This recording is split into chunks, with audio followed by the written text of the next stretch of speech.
ఇక్కడ పరిశుభ్రంగా ఉంటుంది. అన్ని విధాలా మీకు ఇచ్చే ఫుడ్ కూడా పౌష్టికాహారం పెడతారు.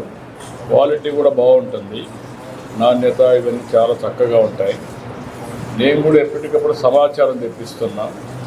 మీరు భోజనం చేసిన తర్వాత అప్పుడప్పుడు మీ అందరూ అడుగుతున్నా పరిశుభ్రత ఎట్లుంది, నాణ్యత ఎట్లుంది, అన్నీ బాగున్నాయా, ఇలాంటివన్నీ అడుగుతున్నాం.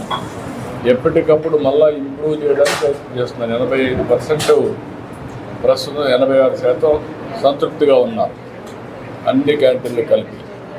దీన్ని నెక్స్ట్ లెవెల్కి తీసుకుపోవడానికి ఈరోజు కొన్ని క్యాంటీన్లు పెట్టాం. పేదవాడికి అందరికి కూడా కడుపు నిండా తిండి పెట్టడం ఈ ప్రభుత్వం యొక్క ఆశయం.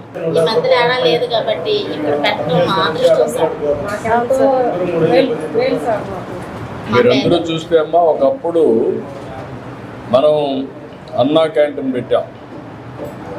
అన్నా క్యాంటీన్ పెట్టిన తర్వాత ప్రభుత్వం మారింది. మారుతానే అన్నా క్యాంటీన్లన్నీ మూసేశారు.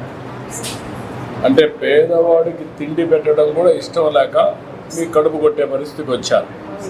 మీరందరూ పాత రోజులు జ్ఞాపకం చేసుకోవాల్సింది, ఎన్టీ రామారావు గారు ముఖ్యమంత్రి అవుతారని కొండపైన అన్నప్రసాదం పెట్టాడు. ఆ అన్నప్రసాదం ద్వారా ఎంతమంది పోయినా ఉచితంగా భోజనం పెట్టాం.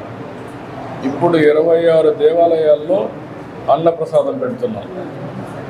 అదే మాదిరిగా అన్నా క్యాంటీన్ పెట్టాం.